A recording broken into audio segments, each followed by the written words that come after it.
Est-ce qu'il vous est déjà arrivé de rater le début d'une conversation? Ou bien de rater le début d'une pièce de théâtre ou d'un film? Peut-être êtes-vous déjà arrivé en retard à un événement sportif? Si vous avez fait déjà ce genre d'expérience, alors vous devez savoir que lorsqu'on rate le début de quelque chose, on peut se retrouver un peu embarrassé. Quand on ne sait pas comment une histoire a commencé, on peut avoir du mal à comprendre en quoi certains détails sont importants, qui sont les gentils, qui sont les méchants, et même quel est le sens général de l'histoire. Cette réalité, on peut l'appliquer aussi de façon similaire à la question du genre humain. N'est-il pas important pour nous de savoir d'où nous venons? Pourquoi les circonstances de notre existence sont ce qu'elles sont et quelle est notre raison d'être pour pouvoir bien comprendre et mener notre vie au quotidien? Ceci est la première leçon de notre série intitulée « Qu'est-ce que l'homme ?» Le titre de cette leçon est « Au commencement ». Dans cette leçon, nous allons réfléchir à la condition des êtres humains à l'origine lorsque Dieu nous a créés et nous a placés dans le Jardin d'Éden. La plupart des chrétiens devraient reconnaître le titre de cette série « Qu'est-ce que l'homme ?» puisque c'est une expression qui apparaît plusieurs fois dans l'Écriture. Par exemple, au psaume 8, verset 5, il est dit ceci: « Qu'est-ce que l'homme pour que tu te souviennes de lui, et le Fils de l'homme pour que tu prennes garde à lui ?» À chaque fois qu'un auteur ou qu'un personnage de la Bible demande « Qu'est-ce que l'homme ?» il réfléchit en fait à la nature du genre humain. Ce qui est sous-entendu dans la question, c'est, par exemple, qui sommes-nous par rapport à Dieu? Quel est notre rôle sur la terre? Quel genre de capacité morale avons-nous? Pour prendre un terme académique, ce sont des questions dites d'anthropologie.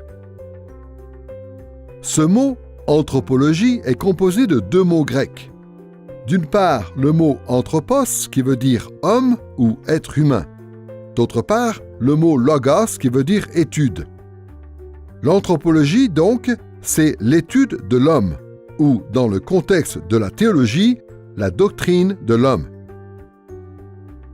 Dans le contexte laïque, l'anthropologie s'intéresse à une grande diversité de domaines relatifs à l'être humain, comme la société, la culture, la biologie ou encore la croissance de l'homme.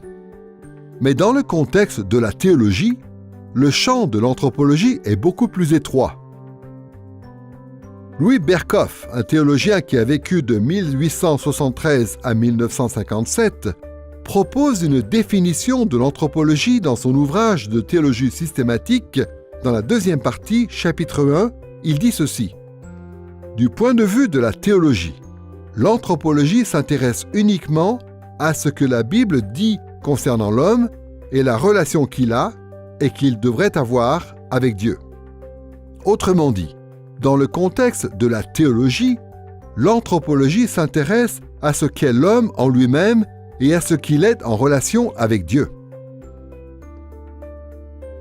Cette leçon qui s'intéresse à ce qu'était l'homme au commencement sera divisée en trois parties. D'abord, nous allons nous intéresser à la création de l'homme. Ensuite, nous verrons quelle est la composition de notre être. Et troisièmement, nous réfléchirons à l'alliance qui existait au départ entre l'homme et Dieu. Commençons par la création de l'homme.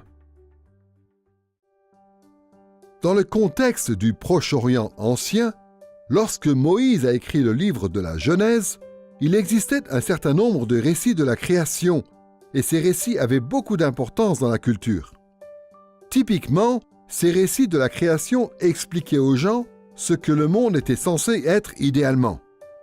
Ces récits décrivaient la façon dont les dieux avaient prévu que le monde fonctionne à l'origine et comment ils avaient assigné tel ou tel rôle aux créatures.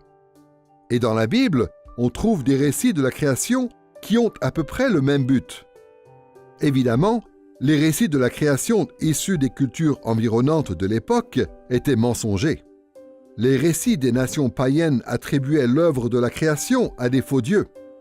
Ils utilisaient ces histoires pour mettre en avant des structures sociales et politiques néfastes et pour pervertir la relation entre les hommes et les autres créatures.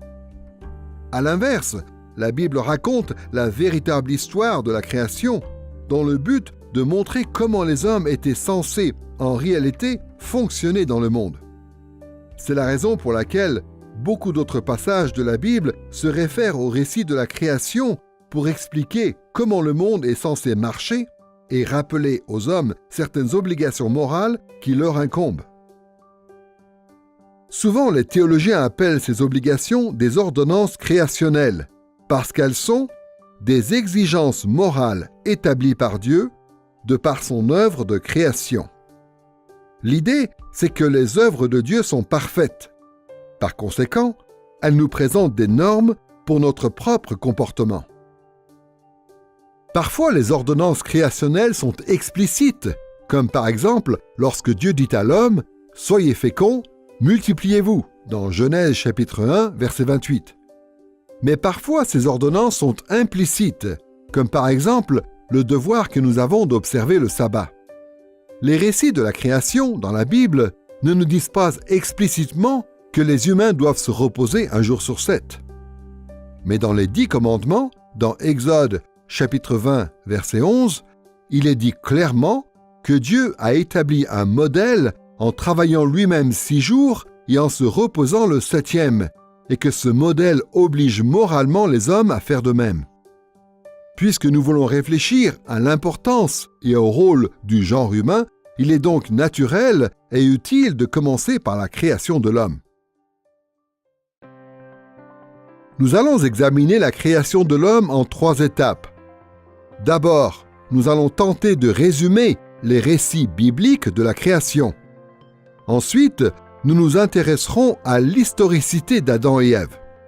Et enfin, troisièmement, nous verrons quelle est la supériorité de l'homme par rapport aux autres créatures de Dieu. Commençons par les récits bibliques de la création.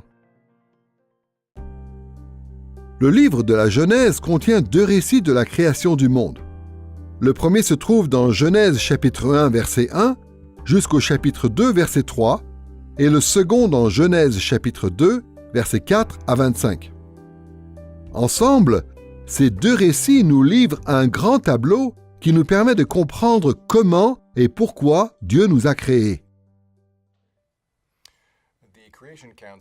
Les 2 récits de la création que l'on trouve dans Genèse 1 et 2, à mon avis, sont vraiment complémentaires, car les 2 récits s'attachent à la même réalité. Leur objet est le même. Ils parlent de la première culture humaine créée par Dieu, au sein de laquelle, à ce moment-là, il n'y a que 2 êtres humains. Et cette réalité est examinée sous 2 angles. Au chapitre 1, on a vraiment le récit de toute la création, une présentation du processus tout entier. Mais au chapitre 2, on a plutôt comme une fenêtre ouverte sur le 6e jour, le jour de la création de la vie humaine. Et là, à partir de ce chapitre 2, il va plutôt être question de la relation entre ces 2 êtres humains et entre l'homme et Dieu. Et donc, dans ces 2 chapitres, on a comme 2 prises de vue différentes d'une même réalité. Et quand on lit ces 2 récits, il ne faut pas nécessairement y chercher des contradictions, mais il faut plutôt les voir comme 2 récits qui se complètent et s'enrichissent mutuellement. Dans le premier récit de la création, dans Genèse chapitre 1, verset 2, il est dit que le monde, à l'origine, était informe et vide. Ensuite, dans le reste du chapitre, on voit que Dieu consacre 6 jours à former et à remplir l'univers. Pendant les 3 premiers jours, Dieu s'occupe du caractère informe de sa création en structurant le monde selon différents domaines. Le premier jour, Dieu sépare la lumière des ténèbres. Le deuxième jour, il forme le ciel et l'atmosphère de façon à séparer les eaux qui sont en dessus et celles qui sont en dessous. Le troisième jour, il sépare la terre ferme des océans. Ensuite, pendant les 3 jours suivants, Dieu s'occupe du fait que sa création est vide. Ainsi, le 4e jour, il remplit la lumière et les ténèbres en y mettant des astres célestes comme le soleil et les étoiles. Le 5e jour, Dieu met des oiseaux dans le ciel et des créatures marines dans les océans. Le 6e jour, il met sur la terre ferme toutes sortes d'animaux. Et il finit par créer les êtres humains pour qu'ils exercent une domination bienfaisante de la part de Dieu sur toute la création. Voici ce qu'on peut lire dans Genèse chapitre 1, versets 27 et 28. Dieu créa l'homme à son image.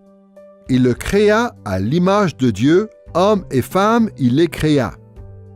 Dieu les bénit et Dieu leur dit, « Soyez féconds, multipliez-vous, remplissez la terre et soumettez-la. Dominez sur les poissons de la mer, sur les oiseaux du ciel et sur tout animal qui rampe sur la terre. » À ce moment du récit biblique, l'humanité est clairement distincte du reste de la création. Les êtres humains ont été créés à l'image de Dieu et l'autorité leur a été donnée sur toutes les autres créatures. On reviendra un peu plus tard sur cette notion. Pour l'heure, ce qui nous intéresse, c'est de remarquer que non seulement l'homme fait partie de la création, mais qu'il en est aussi l'apogée.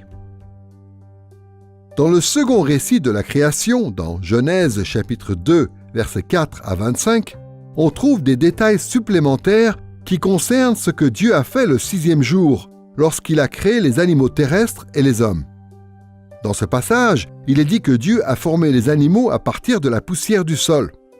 Et il a créé le premier homme, Adam, de façon similaire en lui façonnant à lui aussi un corps à partir de la poussière du sol.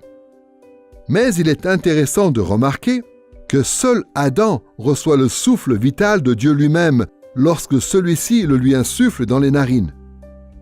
Ensuite, les animaux sont présentés à Adam afin qu'il trouve parmi eux une aide qui lui soit adaptée, c'est-à-dire une aide qui pourrait l'assister dans les tâches que Dieu lui a confiées.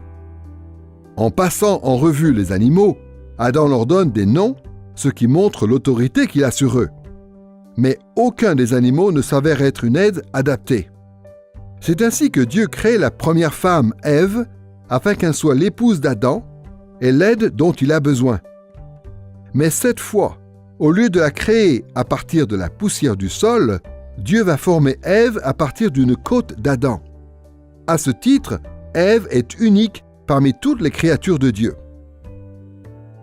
Comme le dit Adam lui-même dans Genèse chapitre 2 verset 23, c'est elle qu'on appellera femme car elle a été prise de l'homme. Le fait qu'Adam lui donne un nom révèle l'autorité qu'il a sur sa femme. Mais le nom qu'il lui donne, Isha en hébreu, qui est traduit ici par femme, ressemble au nom d'Adam, Ish, qui est traduit par homme. Bien qu'Ève se trouve sous l'autorité d'Adam, étant mariée avec lui, l'équivalence qui apparaît entre leurs deux noms montre en même temps qu'elle est son égale par rapport aux tâches que Dieu a confiées au genre humain. Tous les deux sont créés à l'image de Dieu. Tous les deux sont appelés à remplir la terre et à la soumettre. Et tous les deux ont reçu de Dieu l'autorité et la responsabilité de dominer en son nom sur sa création. Ayant considéré les récits bibliques de la création de l'homme, passons maintenant à la question de l'historicité ou de l'authenticité historique d'Adam et Ève. Depuis quelques années, de nombreux théologiens ont présenté les récits bibliques de la création de l'homme comme étant des récits allégoriques ou métaphoriques plutôt que des récits historiques factuels. Mais ce n'est pas ainsi que l'Écriture traite ces récits. De nombreux autres passages de la Bible présentent Adam et Ève comme de véritables personnes qui ont vraiment existé. Le jour où ils ont été créés, ils étaient les seuls êtres humains sur toute la planète.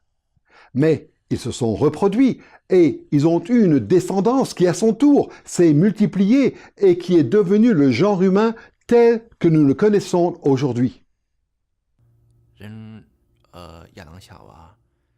Évidemment qu'Adam et Ève sont des personnages historiques.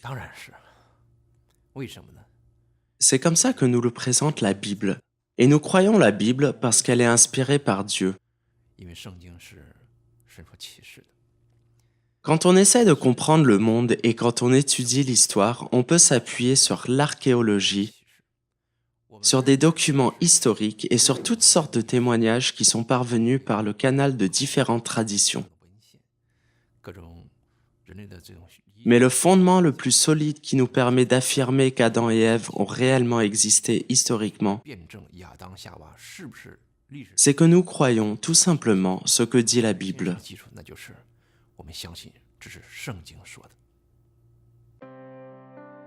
Pour établir l'historicité d'Adam et Ève, nous allons considérer 3 faisceaux d'indices dans la Bible.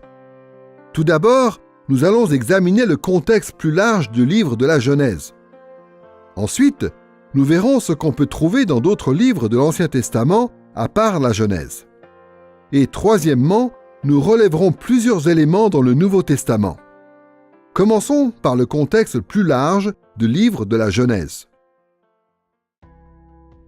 Dans Genèse chapitre 2 à 4, il y a une présentation d'Adam et de sa famille qui présente toutes les caractéristiques d'un récit historique. Certains genres littéraires sont caractérisés par l'allégorie et la métaphore, comme les textes poétiques ou les paraboles.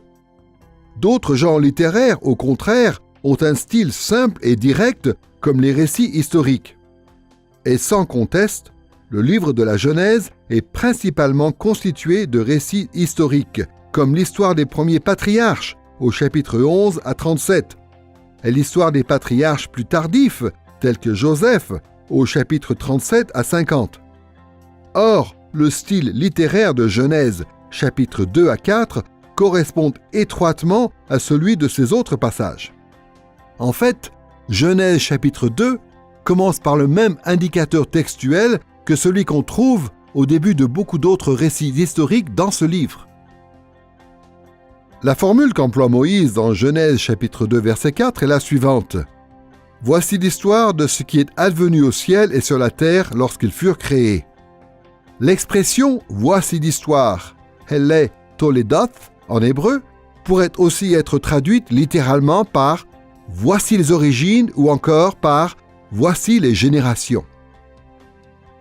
Cette même expression est utilisée pour introduire des listes et des récits de générations humaines tout au long du livre de la Genèse. Elle est utilisée pour présenter les descendants d'Adam au chapitre 5, verset 1, de Noé au chapitre 6, verset 9, de Sem au chapitre 11, verset 10, de Téra au chapitre 11, verset 27, d'Ismaël au chapitre 25, verset 12, d'Isaac au chapitre 25, verset 19, d'Ésaü au chapitre 36, versets 1 et 9, et de Jacob au chapitre 37, verset 2. De plus, le livre de la Genèse nous rapporte des détails biographiques qui concernent la vie d'Adam. Par exemple, il nous est dit qu'Ève est devenue enceinte, et les noms de 3 de leurs enfants nous sont donnés, Caïn, Abel et Seth. Le texte nous rapporte aussi la durée de la vie d'Adam. Il avait 130 ans lorsque Seth est né, et il est mort à l'âge de 930 ans. Une telle durée de vie est évidemment beaucoup plus grande que celle que nous observons aujourd'hui, mais c'est une information qui nous est quand même présentée comme étant historique.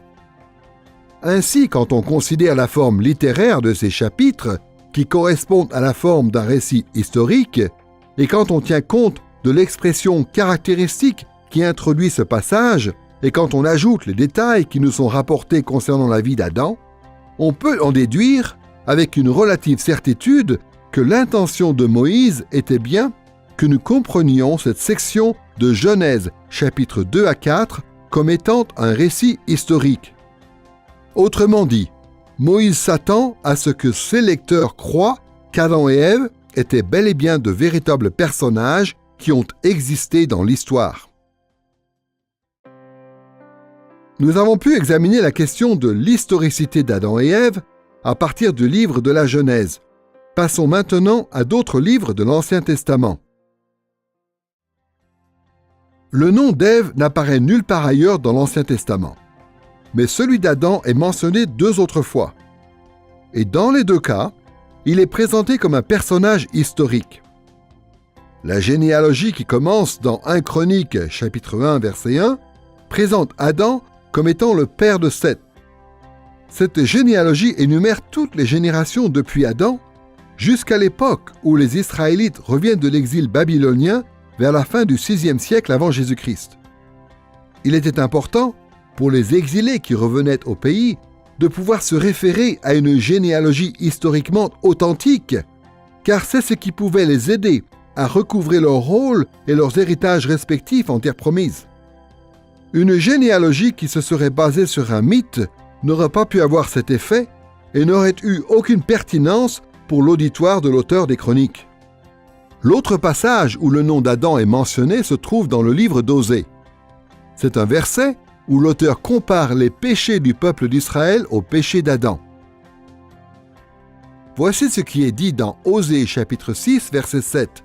« Mais vous, tout comme Adam, vous avez transgressé l'alliance, là vous m'avez trahi. » Certains pensent que ce verset fait référence à une ville du nom d'Adam qui est mentionnée dans Josué chapitre 3 verset 16.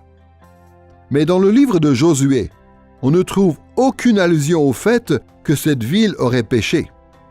Ce serait donc étrange de penser qu'Osée aurait utilisé cette ville comme référence, alors qu'à l'inverse, le péché d'Adam, le premier homme, était autrement plus emblématique et avait entraîné des conséquences particulièrement catastrophiques pour toute l'humanité.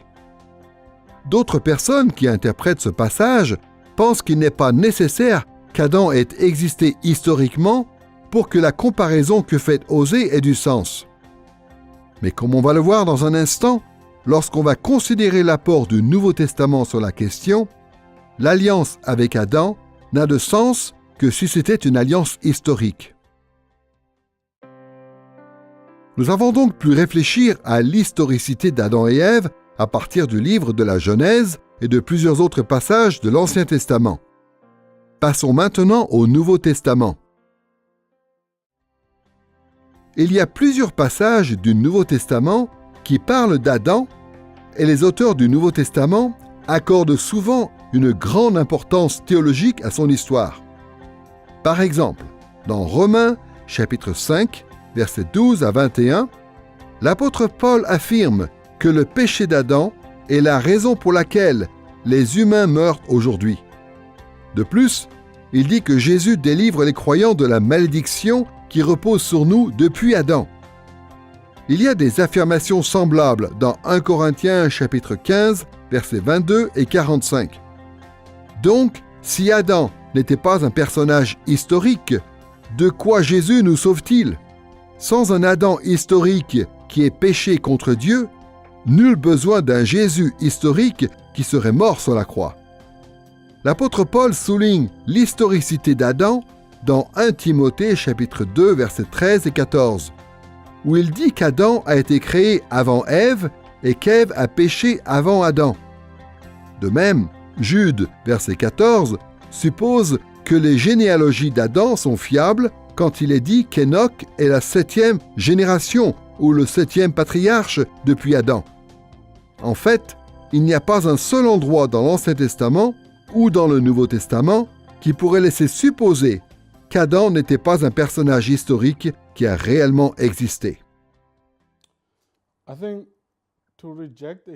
À mon avis, le fait de rejeter l'historicité de Adam et Ève a d'énormes applications par rapport à ce qu'on croit que Jésus est venu accomplir. Disons qu'Adam et Ève ne sont que des personnages mythiques, ou tout simplement une pure invention, et qui n'ont jamais vraiment existé dans l'histoire. Ça serait bizarre de penser que Dieu viendrait dans le monde et qu'il mourrait pour quelque chose qui ne s'est jamais vraiment produit. Et je pense qu'on porterait atteinte du même coup à l'historicité de Jésus-Christ, puisque l'apôtre Paul, par exemple, fait un parallèle entre les deux en disant que tous meurent en Adam, mais que la nouvelle Adam, qui est Jésus-Christ, nous donne la vie. Alors si Adam n'a jamais vraiment existé, pourquoi devrais-je croire au nouvel Adam ? Jusqu'ici, nous avons pu réfléchir à la création de l'homme, d'abord en considérant les récits bibliques de la création, puis en soutenant l'historicité d'Adam et Ève. Maintenant, nous allons évoquer la supériorité de l'être humain. On l'a dit un peu plus tôt, la Bible affirme clairement qu'Adam et Ève ont été créés pour être supérieurs au reste des créatures terrestres. Il y a des indices de cette réalité dans le fait que la création de l'homme le 6e jour, dans Genèse chapitre 1 verset 27, est rapportée séparément de la création des animaux, comme si l'apparition de l'homme était l'apogée de tout le processus de création. D'ailleurs, c'est seulement après la création de l'homme que le récit biblique, dans Genèse chapitre 1 verset 31, ne dit plus que ce que Dieu a fait est bon, mais que c'est maintenant très bon. Il y a aussi sans doute un indice de la supériorité de l'être humain dans Genèse chapitre 2 verset 7, où seul Adam, contrairement aux autres créatures, reçoit le souffle de vie directement de Dieu lui-même. Mais la vraie preuve de la supériorité d'Adam et Ève sur le reste de la création repose sur le fait que Dieu les a créés à son image et qu'il les a établis pour régner de sa part sur la création. Voici de nouveau ce qui est dit dans Genèse chapitre 1 versets 27 et 28. Dieu créa l'homme à son image. Il le créa à l'image de Dieu, hommes et femmes, il les créa. Dieu les bénit et Dieu leur dit « Soyez féconds, multipliez-vous, remplissez la terre et soumettez-la.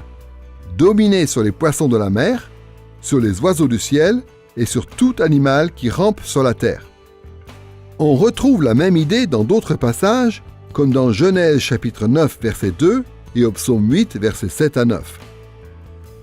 Dieu a créé le genre humain de façon à ce que celui-ci reflète sa gloire et ses attributs de façon unique par rapport aux autres créatures.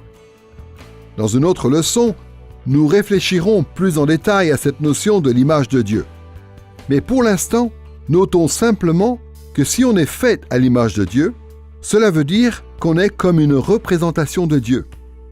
Dans le Proche-Orient ancien, il était courant pour des rois d'ériger des représentations d'eux-mêmes en plusieurs endroits dans leur royaume afin de rappeler à leur sujet la bonté et la grandeur du roi. De façon similaire, les êtres humains sont des ressemblances de Dieu. Notre existence même pointe vers la puissance et la bienveillance de Dieu. Et puisqu'aucune autre créature terrestre n'est créée à l'image de Dieu, cela veut dire qu'aucune autre créature n'est revêtue d'autant d'honneur ni n'est dotée intrinsèquement d'une aussi grande dignité. Ce n'est pas tout. Dieu a établi nos premiers parents pour qu'ils règnent de sa part sur toutes ces autres créatures. Le genre humain n'est donc pas seulement supérieur intrinsèquement. Nous sommes aussi supérieurs en termes de rôle dans le monde. Il nous revient à nous d'administrer le règne de Dieu sur la terre. C'est à nous que cette fonction de gouvernance de la création a été confiée et pas aux animaux. Cette réalité se trouve confirmée dans Genèse chapitre 2 verset 20 où l'on voit qu'Adam exerce cette autorité sur les animaux en leur donnant leur nom, et où l'on voit aussi qu'aucun animal n'est adapté pour être une aide pour l'homme dans sa vocation. Plus tard dans l'Écriture, la supériorité de l'humain est soulignée lorsque les hommes sont pratiquement mis sur un pied d'égalité avec les anges dans le temps présent et sont même élevés au-dessus des anges dans le futur. C'est ce qui est dit au psaume 8, verset 6. « Car tu l'as fait un peu moindre que les anges, et tu l'as couronné de gloire et d'honneur. » Ce qui est formidable avec le psaume 8, c'est qu'on y trouve un écho de ce qui se passe dans Genèse 1, versets 26 à 28. D'un côté, il y a beaucoup de passages dans la Bible qui nous disent combien Dieu est grand, combien l'univers est grand et parfois même combien nous sommes petits en tant qu'êtres humains comparés à l'univers. Mais à la fois Genèse 1, 26 à 28 et le psaume 8 nous parlent de ce qui distingue les humains dans le monde de Dieu. On pourrait même dire dans le cosmos, puisque les humains ont un statut complètement à part, étant créés à l'image de Dieu. Cette expression « être créé à l'image de Dieu » ne se trouve pas telle qu'elle dans le psaume 8, mais il est dit quand même que les hommes ont été créés de peu inférieurs aux anges, et aussi qu'ils ont été couronnés de gloire. Et ensuite, il est question de cette réalité selon laquelle les humains dominent sur la création. Ils dominent, c'est-à-dire qu'ils gouvernent la création de manière bienfaisante. Voilà ce qu'on trouve au psaume 8. C'est donc un passage qui nous aide à voir ou qui nous rappelle que lorsque Dieu nous a créés, il nous a revêtus d'importance et dotés d'une véritable raison d'être. Malheureusement, de nos jours, beaucoup de gens ont essayé de détruire cette distinction entre les humains et les animaux. Par exemple, beaucoup de gens pensent que l'espèce humaine est le résultat quelque peu aléatoire de l'évolution. Pour eux, s'il y a une différence entre les hommes et les animaux, c'est une différence historique avant tout qui se résume à quelques morceaux d'ADN. C'est un point de vue qui reconnaît peut-être que les humains sont intellectuellement supérieurs aux animaux, mais qui rejette la dignité essentielle que nous avons en tant qu'image de Dieu et qui porte atteinte à notre autorité dans la création en tant que régisseur légitime que Dieu a établi. Les chrétiens évangéliques répondent à cette idée de plusieurs manières différentes. D'un côté, il y a ceux qui croient que Dieu a créé le monde en 6 jours solaires. Beaucoup de ces chrétiens croient même qu'Adam et Ève ont été créés il y a à peine 6000 ans. À l'autre bout du spectre, il y a ceux qui croient que la création du monde a pu prendre beaucoup plus longtemps et qu'Adam et Ève ont été créés il y a plusieurs dizaines de milliers d'années au moins. Quelle que soit notre position en tant que chrétiens, nous devrions au moins être d'accord sur le fait que le genre humain a été créé de telle sorte qu'il est supérieur au reste de la création, à la fois en dignité et en autorité. Nous sommes en train de réfléchir à la condition de l'homme au commencement, et jusqu'ici, nous nous sommes intéressés à la création de nos premiers parents. Passons maintenant à la composition de notre être en tant qu'humain. En parlant de la composition de l'humain, ce qu'on veut dire par là, c'est quelles sont les différentes parties qui constituent un être humain. L'Écriture utilise beaucoup de termes différents pour désigner les différentes parties de notre être. Pensons au corps, à la chair, au cœur, à l'esprit, à l'intelligence, à l'âme et à tous ces autres termes qu'on pourrait ajouter. Mais les théologiens de toutes les époques s'accordent en général pour dire que tous ces termes différents correspondent en fin de compte à 2 parties de l'homme. Une partie physique, qu'on appelle d'habitude le corps, et une partie immatérielle, qu'on appelle d'habitude l'âme ou parfois l'esprit. La plupart des théologiens chrétiens évangéliques affirment que les êtres humains sont constitués d'un corps physique et d'une âme immatérielle, et que ces 2 parties sont unifiées en une personne. Mais le discours de la Bible sur cette réalité est assez compliqué à cause de la grande diversité de vocabulaire qui est employé pour nous décrire en tant qu'êtres humains, surtout lorsqu'il s'agit de notre âme immatérielle. Cela dit, quand la Bible veut résumer ce double aspect physique et immatériel de notre nature humaine, le texte utilise fréquemment un seul terme pour notre partie physique avec un seul autre terme pour notre partie immatérielle. Par exemple, dans 2 Corinthiens chapitre 7 verset 1, l'apôtre Paul dit ceci: « Purifions-nous de toute souillure de la chair et de l'esprit, en développant jusqu'à son terme la sainteté dans la crainte de Dieu. » Dans ce verset, l'apôtre Paul semble indiquer que notre nature humaine se résume bien à 2 parties, la chair et l'esprit, c'est-à-dire une partie physique et une partie immatérielle. On trouve ce genre de formule ailleurs dans l'Écriture, comme par exemple dans Romains chapitre 8 verset 10, dans 1 Corinthiens chapitre 7 verset 34, dans Colossiens chapitre 2 verset 5, dans Jacques chapitre 2 verset 26 ou encore dans 1 Pierre chapitre 4 verset 6. La Bible enseigne que les humains sont constitués à la fois d'une partie physique qu'on appelle le corps et une partie immatérielle qu'on appelle l'âme, l'esprit, le cœur et toutes sortes d'autres termes de ce genre. Et ces 2 parties de la nature humaine sont essentielles et elles composent notre nature originelle depuis la création et elles seront aussi constitutives de notre nature après la résurrection. Donc, nous n'allons pas devenir un jour juste une âme ou juste un esprit. Notre corps sera ressuscité. Donc ce sont 2 parties de la nature humaine et les 2 sont importantes aujourd'hui et elles le seront encore demain. Conformément à cette idée, donc, notre réflexion sur la composition des humains se fera en 2 temps. D'abord, nous allons considérer le fait que chaque être humain a un corps physique. Ensuite, nous réfléchirons au fait que nous avons aussi une âme immatérielle. Commençons par le fait que nous avons un corps physique. Il y a un certain nombre de termes différents qui sont employés dans l'Écriture pour désigner l'aspect physique ou matériel de notre nature humaine. Le plus souvent, c'est le mot « corps » qui est employé pour dire que les êtres humains sont faits d'une véritable substance physique.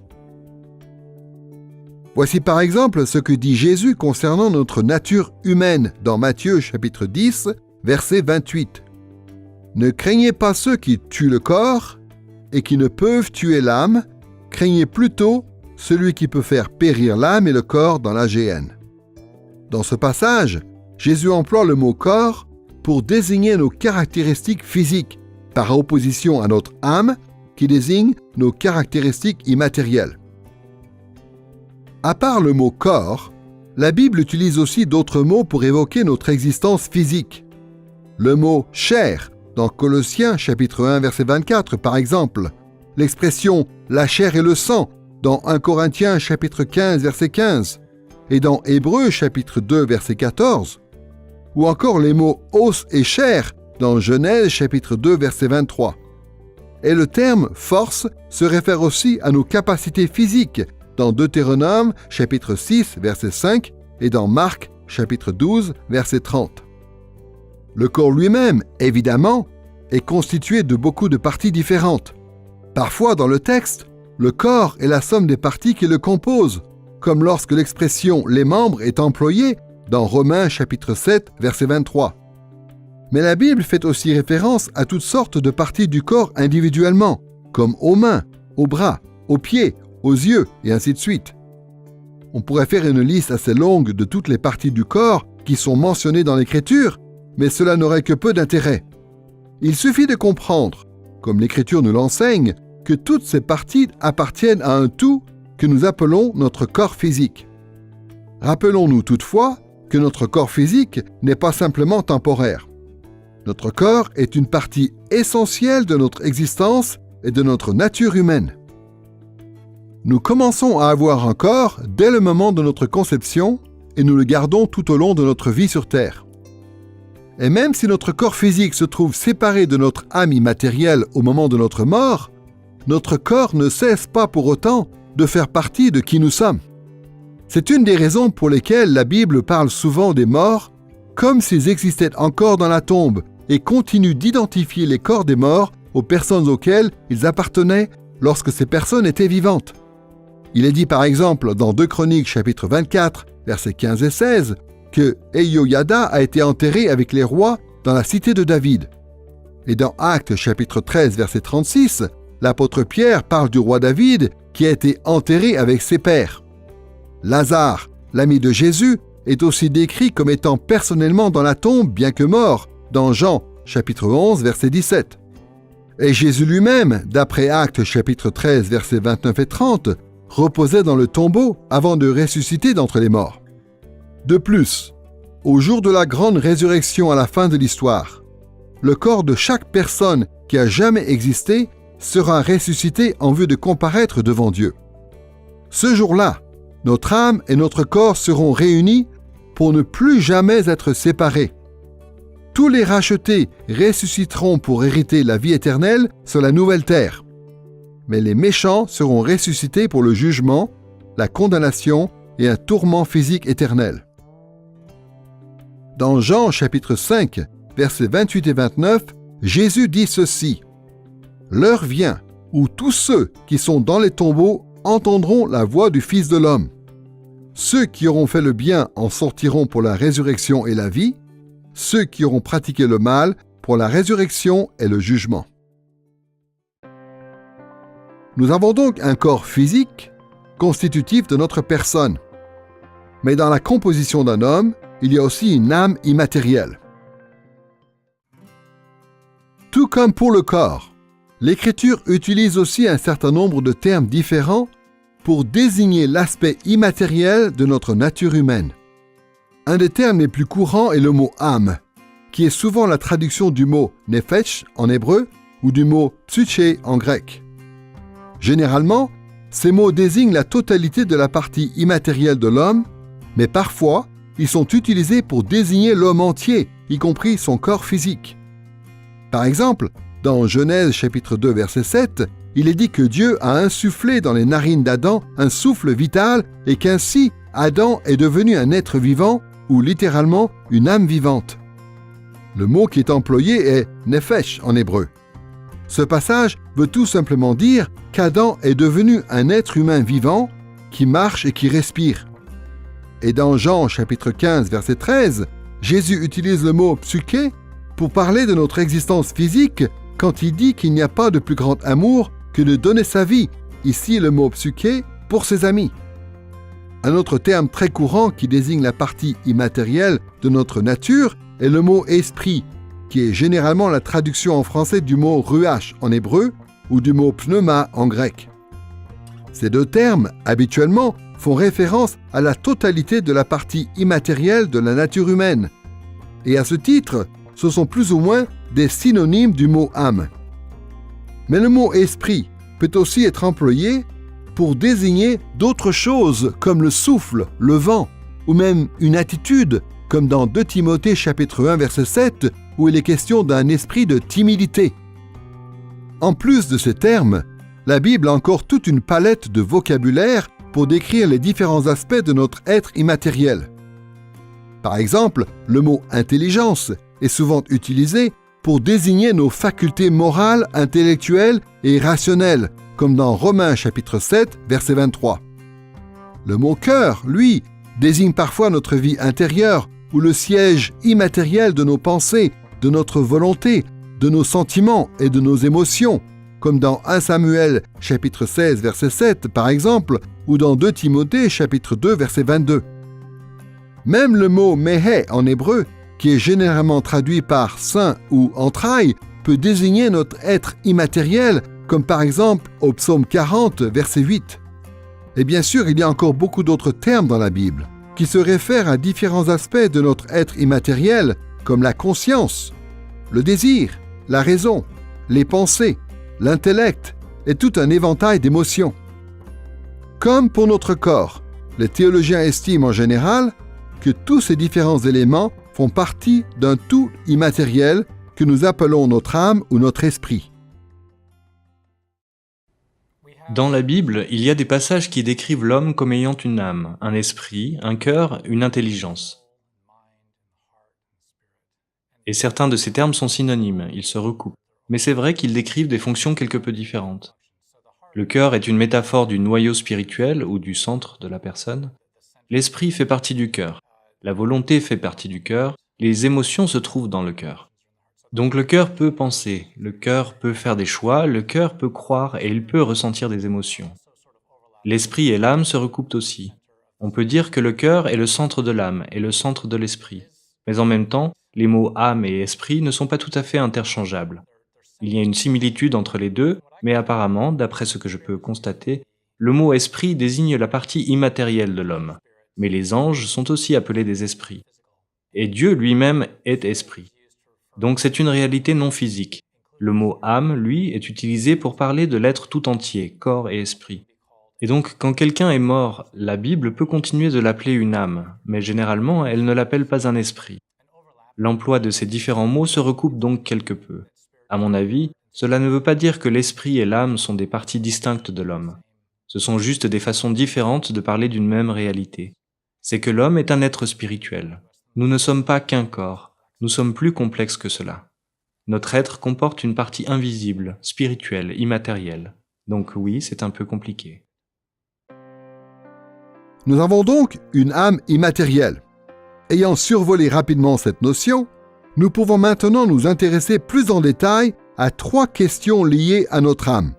D'abord, celle de son origine, puis celle de son immortalité. Enfin, nous examinerons une vision alternative de notre être immatériel reliée à ce qu'on appelle la division tripartite de l'homme. Mais pour commencer, quelle est l'origine de notre âme? Il existe plusieurs avis différents sur la question de l'origine de l'âme humaine. Certains théologiens qu'on appelle les créationnistes pensent que Dieu crée une nouvelle âme pour chaque être humain dès le moment de sa conception. C'est un point de vue qui s'appuie sur des passages comme Zacharie chapitre 12 verset 1 qui dit que Dieu forme l'esprit de l'homme au-dedans de lui. Les créationnistes se réfèrent aussi à des passages comme Ésaïe chapitre 42 verset 5 et Hébreux chapitre 12 verset 9 qui semblent indiquer que Dieu est le créateur des âmes. D'autres théologiens qu'on appelle les traducianistes pensent que les humains reçoivent leur âme directement de leurs parents. D'après cette perspective, l'âme de nos parents engendre notre âme un peu comme leur corps engendre notre corps. Le traducianisme est parfois utilisé comme argument pour expliquer pourquoi les gens naissent avec une âme corrompue, puisqu'il est difficile de concevoir pourquoi Dieu créerait des âmes qui seraient déjà empreintes du péché. Les traducionnistes s'appuient sur des passages comme Romains chapitre 5 verset 12, qui semblent dire que nous avons hérité de la nature pécheresse d'Adam par le biais de l'engendrement naturel ou ordinaire, et Hébreux chapitre 7 versets 9 et 10, qui dit que Lévi était présent dans les reins de son ancêtre Abraham. Ce qui est certain, c'est que notre âme, en fin de compte, vient de Dieu. Ce qui n'est pas très clair, c'est le mécanisme par lequel elle nous est donnée. Dans cette leçon, nous n'allons donc pas prendre position sur ce sujet. Beaucoup de gens pensent que la Bible devrait nous dire d'où vient notre âme et comment elle a été créée et comment elle nous a été donnée. Mais la Bible ne répond pas clairement à ces questions. Ce qui est sûr, c'est que la Bible dit que l'homme n'est pas seulement un corps physique. Il a aussi une dimension non physique. L'homme a un corps, un esprit et une âme. La Bible dit que lorsque Dieu a créé l'homme, il a soufflé dans ses narines et l'homme est devenu une âme vivante. C'est la partie spirituelle de notre être. La Bible ne nous explique pas comment ça fonctionne, mais elle nous dit que ça existe et que nous devons en prendre soin. Cette partie de l'homme ne se rassasie pas de pain ou d'autres choses matérielles. Saint Augustin nous explique que ce qu'il nous faut, c'est Jésus dans notre vie pour que nous soyons pleinement satisfaits, à la fois physiquement et spirituellement. Concernant notre âme, nous avons donc pu réfléchir à son origine. Passons maintenant à son immortalité. La Bible nous apprend que notre âme continue d'exister après que notre corps est mort. Tandis que le corps repose dans la tombe, l'âme des méchants subit un châtiment temporaire en enfer, et celle des croyants entre au bénéfice de bénédictions temporaires au ciel. C'est ce que le théologien appelle l'état intermédiaire, c'est-à-dire la période entre le moment où nous mourrons et le moment de la résurrection des morts lorsque Jésus reviendra. L'apôtre Paul en parle dans 2 Corinthiens chapitre 5 verset 8 par exemple, quand il dit ceci: « Nous aimons mieux quitter ce corps et demeurer auprès du Seigneur. » Ce que Paul veut dire, c'est que notre existence immatérielle persiste après la mort de notre corps physique. Si nous sommes croyants, notre âme rejoint alors le Seigneur.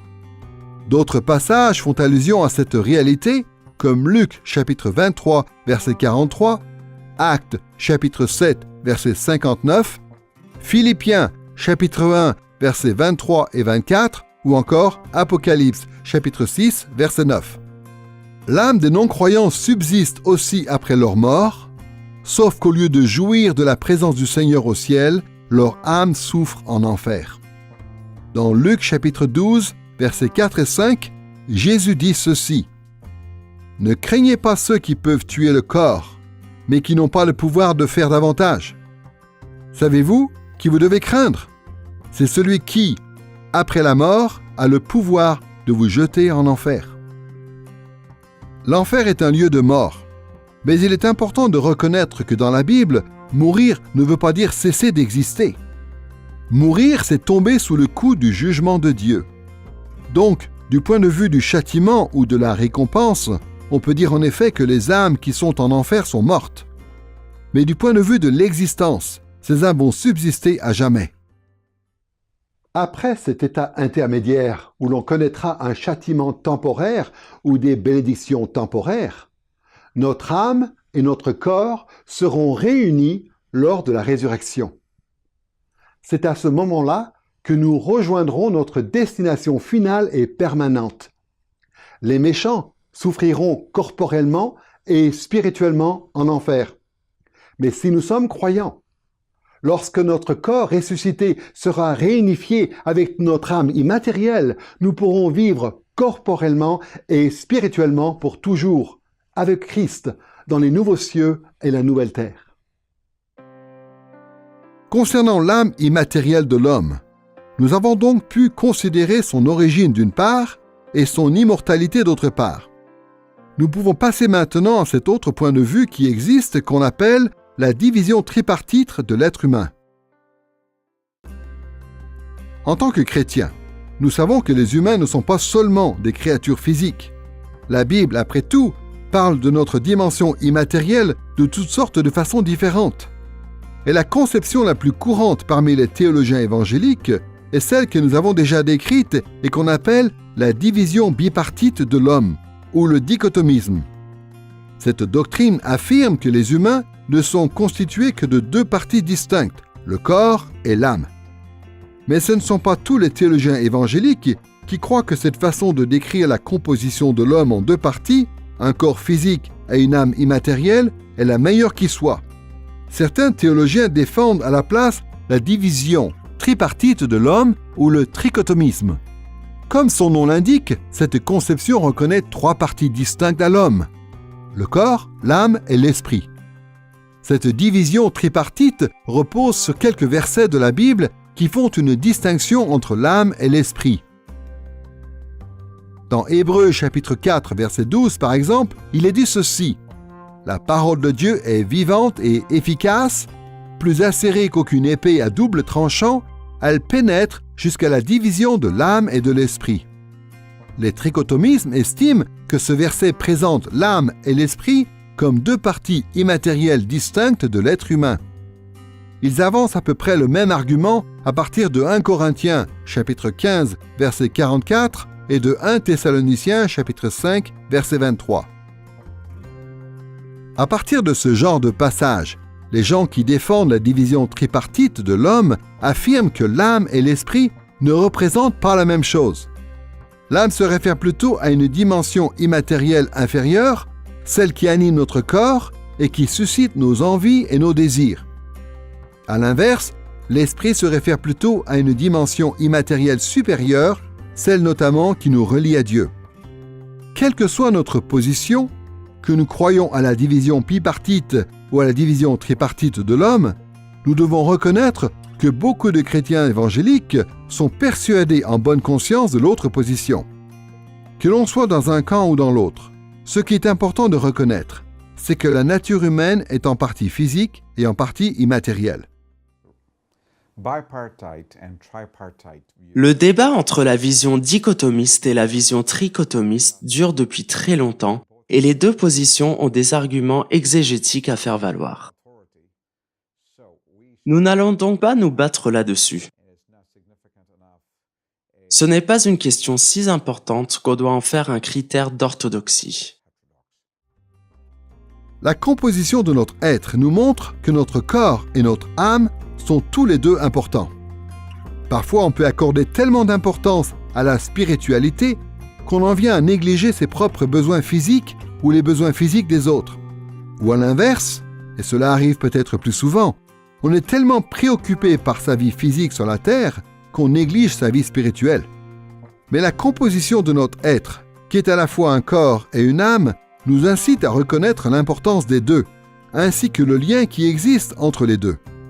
Si la spiritualité est vraiment importante pour nous, alors nous allons honorer Dieu avec notre corps physique et nous allons nous soucier des besoins physiques des autres.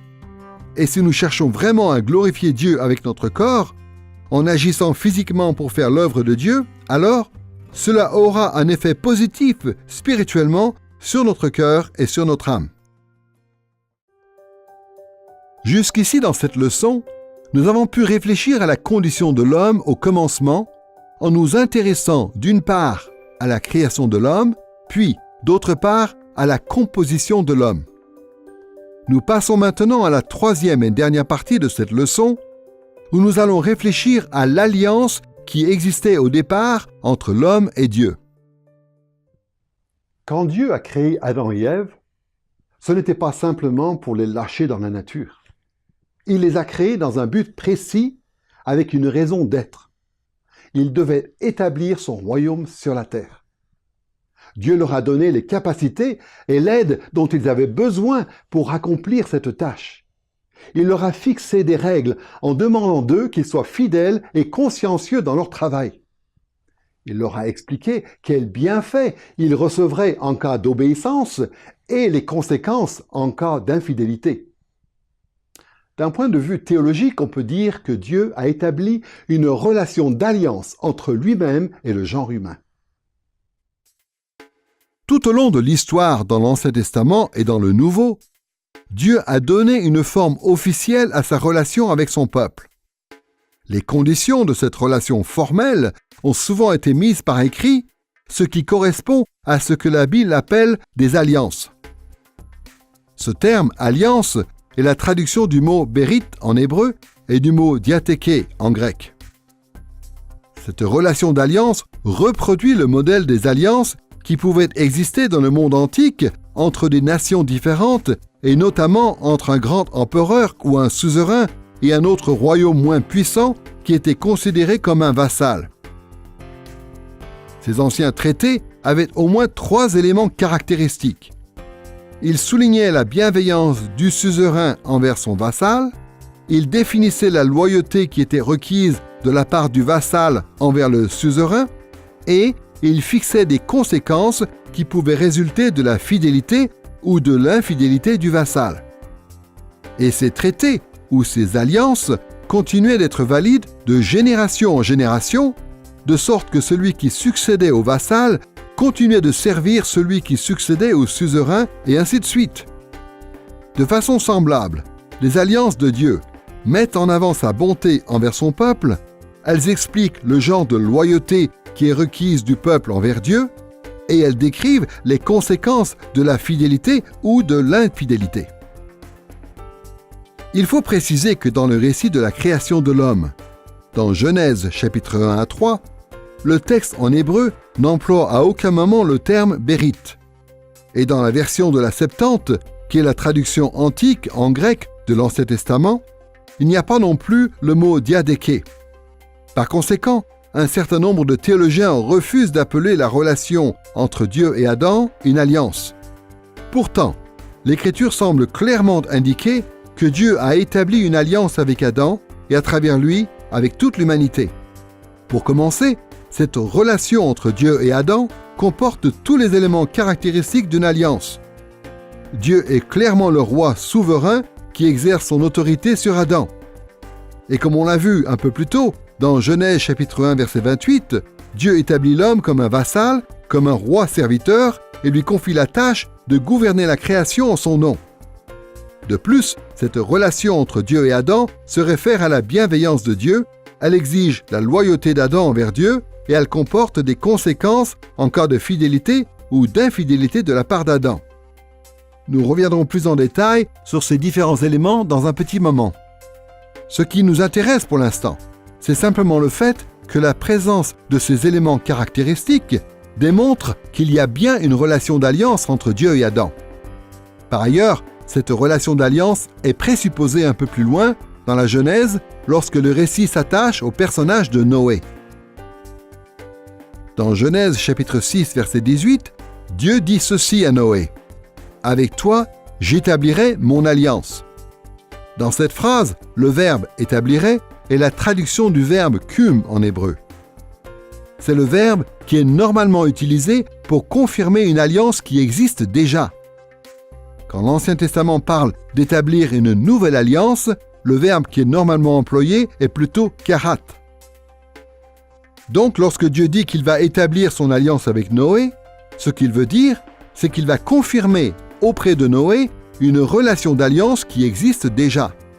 Et la seule relation de ce type qui semble être en vue à ce stade du récit de la Genèse, c'est la relation de Dieu avec Adam. Cette interprétation s'accorde avec une allusion que l'on trouve chez le prophète Osée et qui concerne l'alliance avec Adam. Dans Osée chapitre 6 verset 7, en effet, il est dit ceci: « Mais vous, tout comme Adam, vous avez transgressé l'alliance, là vous m'avez trahi. » De plus, dans Jérémie chapitre 33 versets 20 et 25, il est question d'une alliance qui engage la création elle-même. C'est une alliance qui semble avoir été établie pendant la semaine de la création, ce qui ferait naturellement d'Adam et Ève les vassaux de Dieu. Il y a encore un autre élément dans la Bible qui prouve que Dieu a conclu une alliance avec Adam. C'est le parallèle qu'il y a entre la relation de Dieu avec Adam et la relation de Dieu avec Christ. L'apôtre Paul en parle longuement dans Romains chapitre 5 versets 12 à 19. Et cette relation entre Dieu et Christ est une alliance, comme on le voit clairement dans Hébreux chapitre 7 à 13. Jésus lui-même l'a affirmé lors du dernier repas. Dans Luc chapitre 22 verset 20, Jésus dit ceci à ses disciples. « Cette coupe est la nouvelle alliance en mon sang qui est répandue pour vous. »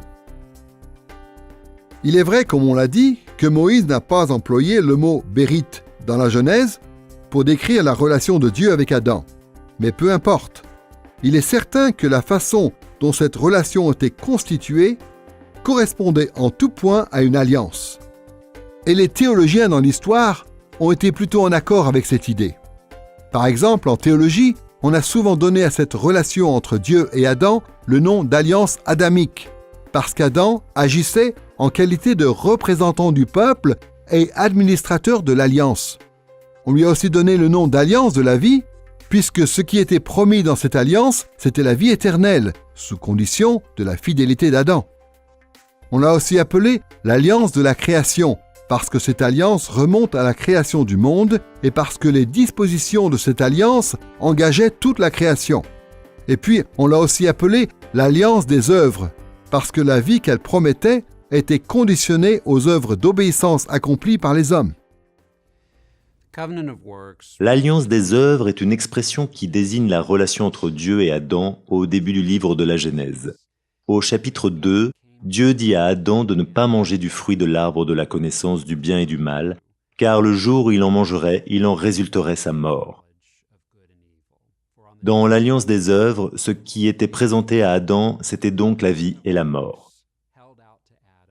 Si Adam désobéissait à Dieu, le résultat serait la mort. Mais si Adam obéissait à Dieu, s'il persévérait dans l'obéissance à Dieu, ce qu'il n'a pas fait, alors la vie lui serait confirmée.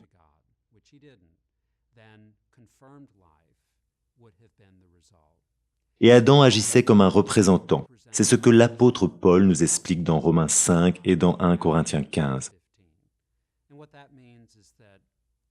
Ce que cela veut dire, c'est qu'en obéissant ou en désobéissant, Adam représentait sa postérité. Dans ce cas, il a désobéi.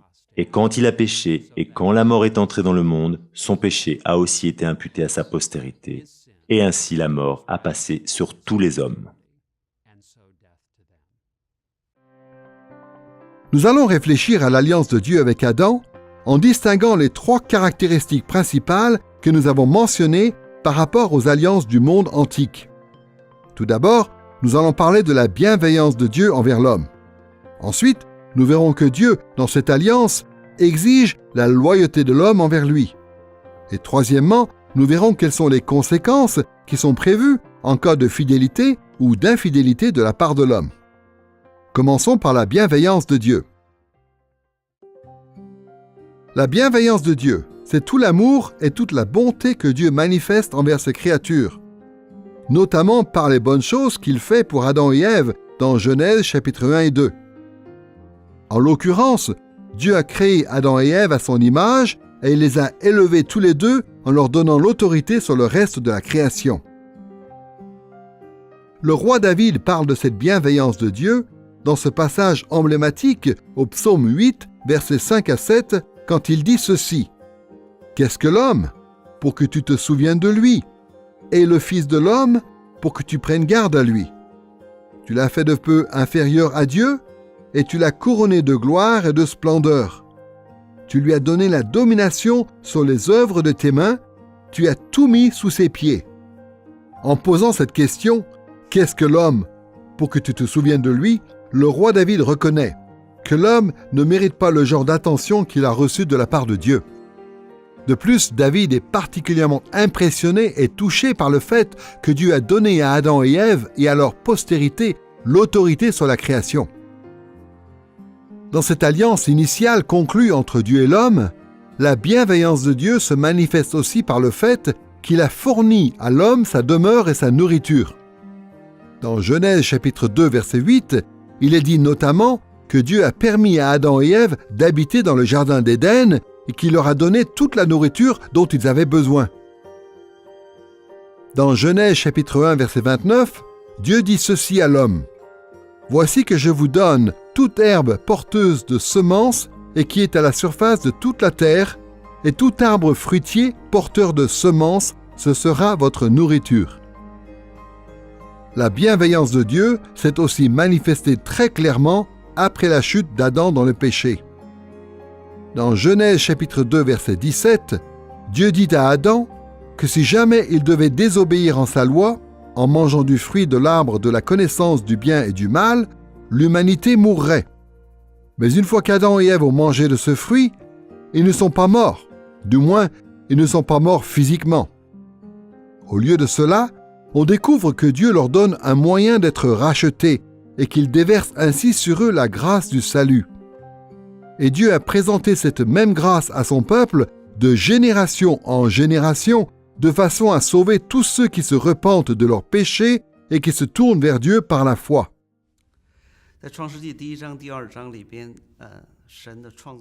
Dans les 2 premiers chapitres de la Genèse, Dieu a créé au profit de l'humanité, pas juste au profit d'Adam et Ève, mais vraiment pour toute leur postérité. Et en effet, après la chute, toute l'humanité continue de profiter de cette création initiale. Non seulement cela, mais en plus, lorsque notre Seigneur Jésus-Christ a vécu sur cette terre, parmi les choses qu'il a annoncées et sur lesquelles il a prêché, et qu'il a utilisées comme exemple dans son enseignement, il y a beaucoup de choses que l'on trouve aussi dans Genèse 1 et 2. Par exemple, les étoiles dans le ciel, qui ont aussi conduit les mages qui sont venus l'adorer. Ou encore lorsque Jésus prêche dans les champs, il mentionne les oiseaux qui ne sèment ni ne moissonnent. Ce genre de choses devient un élément parabolique de son enseignement. Ce qui peut aussi nous laisser penser que la lumière glorieuse qui remplira les nouveaux cieux et la nouvelle terre après le retour de notre Seigneur apparaît déjà dans la Genèse, puisque Dieu l'a créée dès le commencement. En fait, je pense qu'une des raisons pour lesquelles Dieu a créé toutes ces choses au début de l'histoire, c'est pour qu'elles servent à son meilleur projet.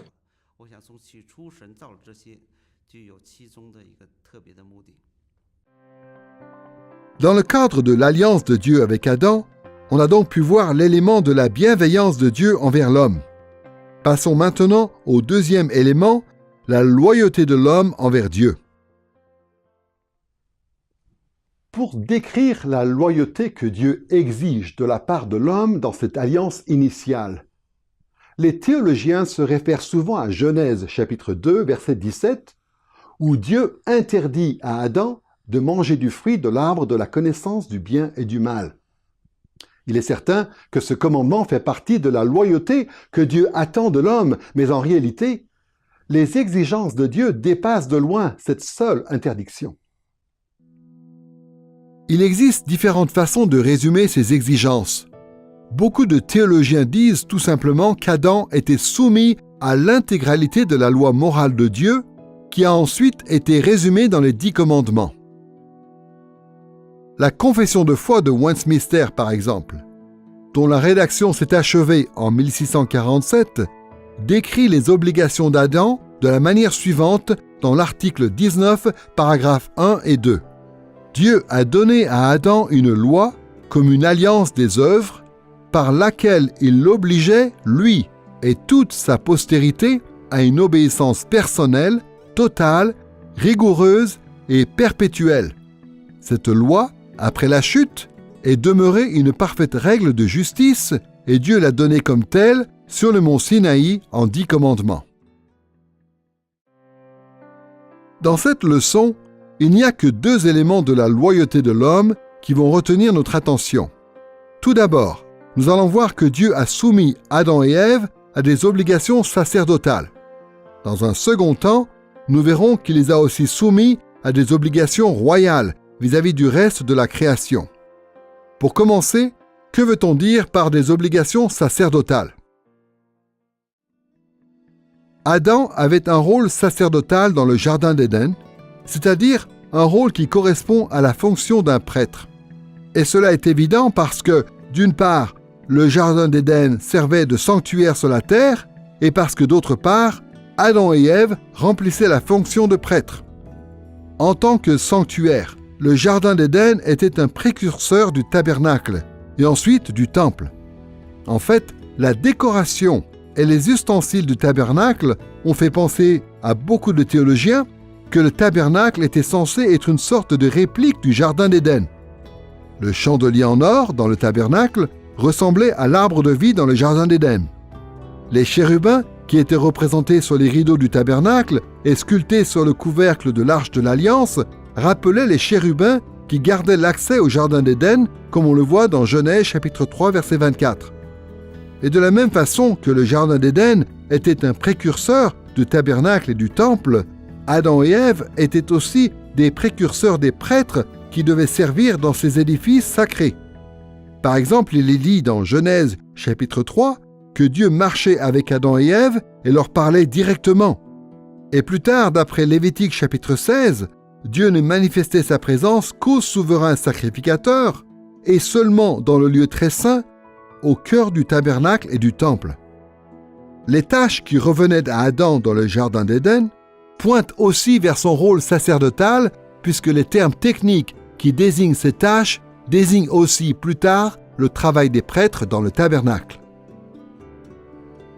Dans Genèse chapitre 2 verset 15, il est dit ceci: « L'Éternel Dieu prit l'homme et le plaça dans le Jardin d'Éden pour le cultiver et pour le garder. » Les deux verbes en hébreu, avad qui est traduit par cultiver et shamar qui est traduit par garder, sont des verbes assez courants qui sont employés dans beaucoup de contextes différents.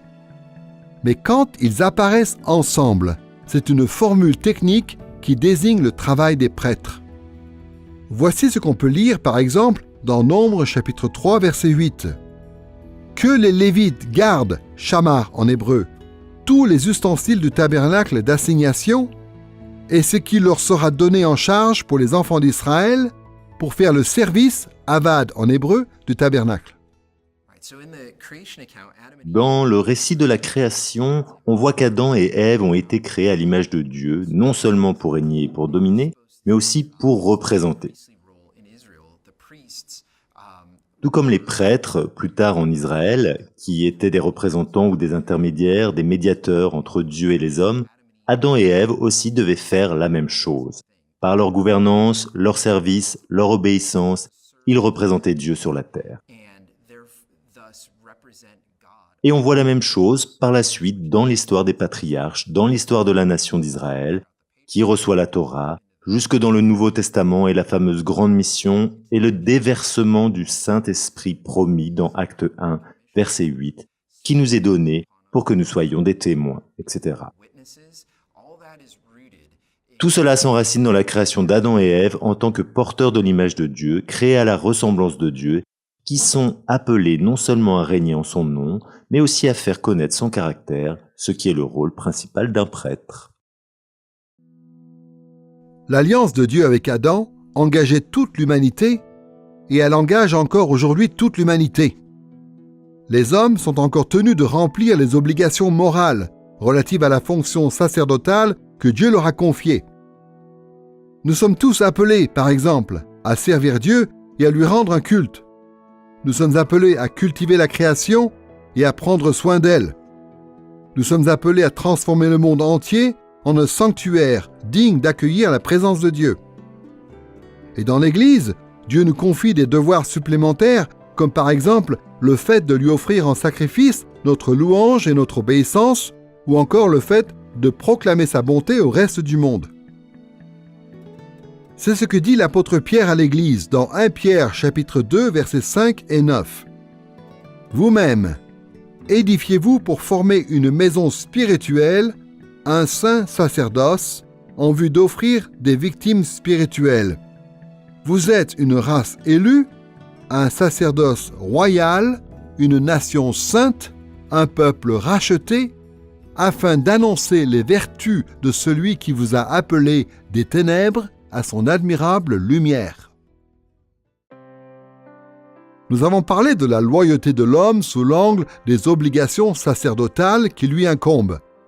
Maintenant, nous passons à l'angle des obligations royales d'Adam et Ève. Un peu plus tôt dans cette leçon, nous avons vu que Dieu avait mandaté Adam et Ève pour qu'ils règnent en son nom sur sa création. Dieu leur a aussi donné l'ordre de se multiplier, c'est-à-dire de faire grandir en nombre la race humaine de façon à ce que le règne des humains s'étende sur toute la terre. Cela faisait partie des obligations royales de l'homme. voici encore le commandement que Dieu donne aux hommes dans Genèse chapitre 1 verset 28. Soyez féconds, multipliez-vous, remplissez la terre et soumettez-la, dominez sur les poissons de la mer, sur les oiseaux du ciel et sur tout animal qui rampe sur la terre. Une des façons les plus courantes de comprendre ce que l'image et la ressemblance signifient dans Genèse chapitre 1 consiste à dire que Dieu nous a créés pour que nous soyons ses représentants et pour que nous exercions un règne de sa part dans la création. Cette idée, nous la déduisons notamment du contexte culturel dans lequel se trouve Moïse quand il écrit. Un contexte où ces termes d'image et de ressemblance étaient souvent utilisés pour décrire les pharaons et les rois.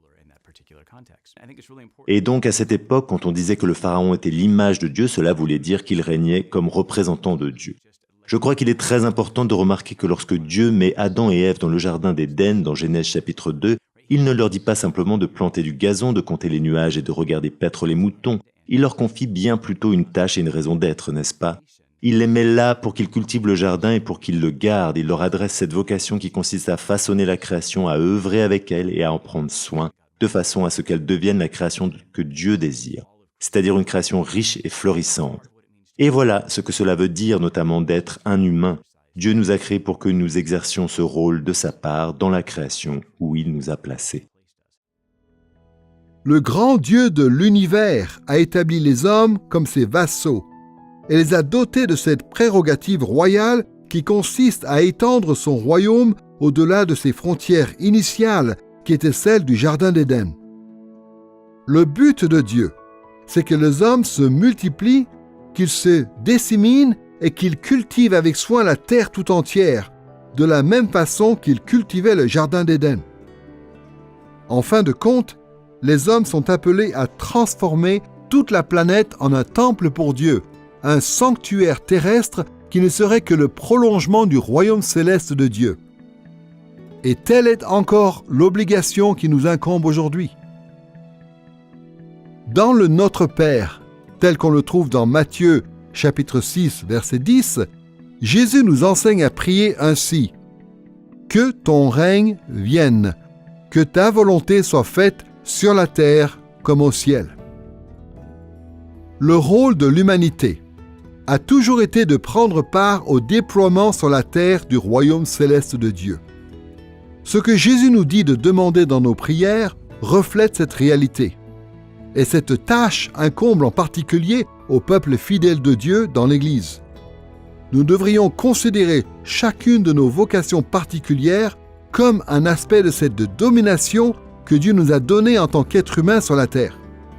Et nous devrions par conséquent utiliser nos aptitudes et nos ressources pour prendre soin de la création et pour la gouverner avec sagesse. Que nous soyons à la maison, au travail, à l'église ou ailleurs, nous sommes appelés à représenter notre grand roi et à le servir dans tout ce que nous faisons. L'alliance de Dieu avec Adam comporte donc, premièrement, l'élément de la bienveillance de Dieu et deuxièmement, comme on vient de le voir, l'élément de la loyauté de l'homme. Maintenant, nous allons considérer les conséquences qui sont prévues en cas de fidélité ou d'infidélité de l'homme. L'alliance de Dieu avec Adam prévoit des bénédictions pour l'humanité au cas où elle demeure dans la fidélité à Dieu et des malédictions au cas où elle bascule dans l'infidélité. Comme on l'a dit, la conséquence que Dieu a annoncée en cas de désobéissance, c'est la mort. Dans Genèse chapitre 2 verset 17, Dieu dit ceci à Adam. « Tu ne mangeras pas de l'arbre de la connaissance du bien et du mal, car le jour où tu en mangeras, tu mourras. » Il faut préciser que les anciens textes de loi hébraïque annonçaient généralement la peine maximale que l'on pouvait appliquer, plutôt qu'une peine obligatoire que l'on devait appliquer. Mais quelle que soit la portée exacte des paroles de Dieu dans Genèse chapitre 2 verset 17, qu'elles expriment la peine maximale ou la peine obligatoire, le moins qu'on puisse dire, c'est que l'infidélité des hommes vis-à-vis de Dieu devait entraîner des conséquences funestes. Il ne fait aucun doute que nos premiers parents, en désobéissant à Dieu, méritaient la mort. Une des conséquences du péché d'Adam et Ève a été de les placer sous la condamnation de Dieu. ils tombent sous le coup d'une sorte de sentence judiciaire qui est la peine de mort. Et l'apôtre Paul, dans Romains chapitre 8, verset 10, où il parle de la vie spirituelle et de la mort spirituelle, nous fait comprendre qu'Adam et Ève sont morts spirituellement et qu'ils ont entraîné dans leur chute toute leur descendance naturelle, les condamnant à la même peine. De plus, dans Genèse chapitre 3, versets 22 à 24, il est dit que Dieu a chassé Adam et Ève du jardin d'Éden, les éloignant de sa présence. Et à cause de leur péché, même la création a été soumise à la corruption. Fondamentalement, le péché d'Adam a eu pour effet d'ouvrir la porte au mal. Le péché d'Adam et Ève a laissé entrer le mal dans le monde. Et à cause de cela, tout a été infecté par le mal. Tout a été corrompu par le mal. Et surtout, le mal a érigé des obstacles au plan de Dieu. Le mal touche les humains, notre corps, nos esprits.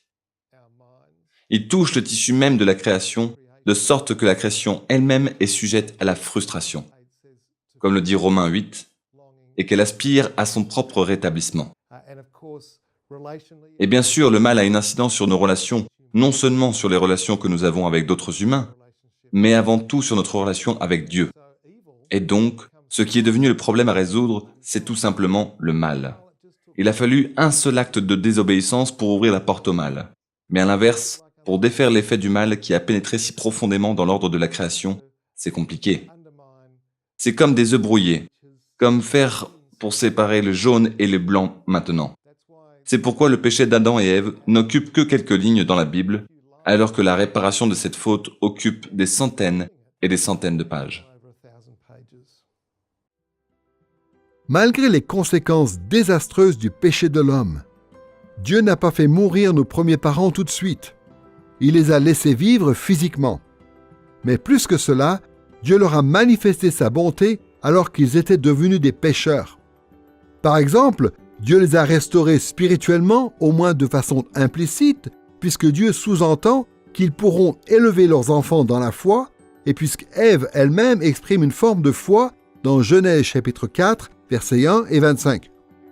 De plus, Dieu promet d'envoyer un Rédempteur pour les secourir et les délivrer de toutes les conséquences de leurs péchés. Cette promesse apparaît dans la malédiction que Dieu prononce contre le serpent, c'est-à-dire contre celui qui a séduit Ève et qui l'a incité à manger du fruit interdit. Voici ce que Dieu dit au serpent dans Genèse chapitre 3 verset 15. « Je mettrai inimitié entre toi et la femme, entre ta descendance et sa descendance, celle-ci t'écrasera la tête et tu lui écraseras le talon. » Ce Rédempteur, en fin de compte, sera le Christ, celui qui gardera parfaitement l'alliance, celui qui méritera les bénédictions de Dieu prévues dans l'alliance et qui fera prendre part à ces bénédictions par pure grâce tous ceux qu'il aura rachetés. Il est certain que l'histoire d'Adam et Ève dans la Genèse ne décrit pas explicitement toutes les bénédictions de l'alliance adamique. Mais ce qui est sous-entendu dans Genèse chapitre 1 versets 22 et 28, c'est que le fait de se multiplier et de régner sur la terre sont déjà des bénédictions liées à l'obéissance. Cette idée se trouve confirmée par d'autres passages de l'Écriture qui parlent de la fécondité comme d'une récompense, comme par exemple Deutéronome chapitre 7 verset 14, ou qui parlent du règne sur la terre comme d'une récompense, comme par exemple 2 Timothée chapitre 2 verset 12. Ajoutons aussi que le bannissement d'Adam et Ève du jardin d'Éden, dans Genèse chapitre 3 versets 22 à 24, avait pour but, au moins en partie, de les empêcher d'avoir accès à l'arbre de vie. S'ils étaient restés fidèles, ils auraient pu manger de son fruit et ainsi vivre éternellement en communion avec Dieu, directement dans sa présence. On peut en conclure que la vie éternelle constituait aussi une bénédiction liée à leur obéissance. Cette idée est confirmée par un passage comme Romains chapitre 5, versets 12 à 19, qui dit que Jésus a obtenu la vie pour nous en réussissant là où Adam a échoué. De plus, dans cette alliance avec Dieu, Adam agissait en qualité de représentant de la race humaine, ce qui veut dire que la question de sa fidélité ou de son infidélité était une question de vie ou de mort pour tous les hommes. Malheureusement, Adam et Ève ont été infidèles à Dieu et par conséquent, toute leur descendance ordinaire ou naturelle s'est trouvée assujettie au péché, à la corruption et à la mort. Mais la bienveillance de Dieu a perduré et selon sa bienveillance, Dieu a fourni une issue à cette situation par le moyen du Rédempteur qu'il a promis de susciter, le Seigneur Jésus-Christ. Dans cette leçon, nous nous sommes intéressés à la condition qui était celle des êtres humains au commencement. Nous avons considéré la création de l'homme à partir des récits bibliques, en examinant l'historicité de ces récits et en soulignant la supériorité du genre humain par rapport au reste de la création. Dans un deuxième temps, nous avons parlé de la composition de l'homme qui est constitué d'un corps physique et d'une âme immatérielle. Et puis enfin, nous nous sommes intéressés à l'alliance initiale que Dieu avait établie avec l'homme en relevant ces éléments caractéristiques relatifs à la bienveillance de Dieu et à la loyauté que Dieu attend des hommes et aux conséquences prévues en cas de fidélité ou d'infidélité. Quand on pense à la dignité et à l'honneur que Dieu a attribué à l'homme lorsqu'il l'a créé, on ne peut qu'être émerveillé. Le péché, manifestement, nous cause bien des problèmes. Mais quand on comprend quelle est la raison d'être de l'homme, que Dieu lui a donné à l'origine, cela nous permet de faire un grand pas en avant dans notre compréhension du plan de Dieu. Notre Créateur compte maintenant remédier aux problèmes du péché et rétablir les hommes et le reste de la création dans leur gloire, celle qu'il leur destinait au départ.